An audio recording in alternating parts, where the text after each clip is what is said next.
Je pense que la Ligue est devenue une Ligue extrêmement exigeante sur le plan physique. Ça prend de l'énergie dans ton équipe. Ça prend aussi de l'énergie qui coûte pas cher. Je pense que le plafond salarial force les organisations à considérer l'arrivée de jeunes joueurs plus rapidement. Par contre, il y a des incontournables. La maturité du joueur, sa capacité à faire face à la demande d'énergie à l'intérieur d'une saison, sa capacité à contribuer de façon significative. Chez le Canadien, on a ça avec Gallagher et Galchenyuk. Moi, je pense que le Canadien commence à opérer un mouvement qui est très intéressant. C'est une meilleure équipe avec Galchenyuk au centre. Il n'y a pas de doute là-dessus. Gallagher amène une dimension. En fait, c'est Brian Giunta quand il était plus jeune. c'est le même genre de joueur, mais il va encore plus près du filet. Il est capable de se faufiler. C'est un joueur très tenace, très dynamique. C'est des joueurs que tu affectionnes dans le style de jeu qui est pratiqué de plus en plus hermétique dans la Ligue nationale, où on concède les ailes, mais on donne absolument rien dans l'enclave. Alors, il faut être tenace, il faut être courageux.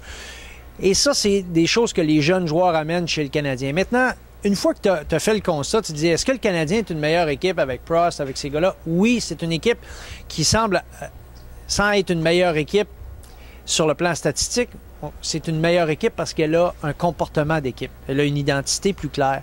Mais je pense pas que le Canadien de Montréal est une équipe qui peut aspirer actuellement aux grands honneurs. Elle va certainement être bien meilleure. Je pense que là, de ce qu'on a vu, contrairement à ce qu'on avait prédit en début de saison, je pense qu'elle a l'étoffe pour participer aux séries. S'il n'y a pas de mauvaises blessures, c'est pas de mauvaise surprise.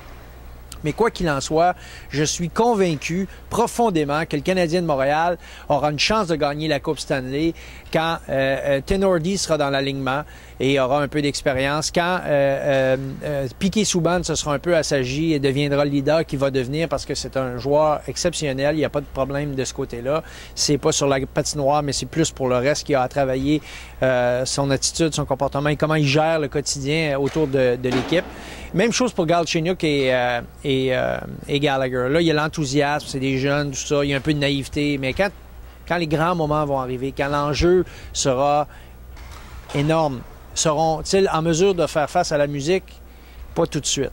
Mais dans un an ou deux, avec l'arrivée des nouveaux, je pense que le Canadien va commencer à ressembler à une équipe qui s'apparente à des formations qui frappent à la porte. Et rappelons-nous, les équipes qui ont gagné la Coupe Stanley avec des jeunes ont gagné avec des jeunes qui n'étaient pas à leur première année. Et si les jeunes étaient à leur première année, c'est pas eux qui avaient l'impact nécessaire pour faire la différence. Ils amenaient du soutien, c'était des joueurs qui amenaient une deuxième dimension, mais c'était pas les joueurs sur qui on comptait pour gagner. Les Bruins ne comptaient pas sur les jeunes pour gagner la Coupe Stanley, mais les jeunes ont contribué de façon intéressante. Même affaire pour les Blackhawks de Chicago, c'est pas à leur première année que les jeunes ont fait la différence, c'est à la deuxième et troisième année. Alors ça aussi, c'est important de le mentionner. Et moi, je m'amuse souvent à regarder Galchenyuk va devenir quel genre de joueur. Puis je pense que quand on regarde jouer Jonathan Toews, ou on le regardait jouer à l'époque quand il était jeune, c'est un joueur qui était fiable dans toutes les phases de jeu. C'était pas un joueur égoïste, c'était une force tranquille. C'est un gars qui a démontré beaucoup de maturité en jeune âge. D'ailleurs, on en a fait un capitaine très rapidement. Et je pense, je veux pas dire que Galchenyuk va devenir le capitaine du Canadien, faites-moi surtout pas dire ça, mais je pense qu'on peut le comparer sans avoir l'air de dire des grossièretés si on peut le comparer à Jonathan Toews.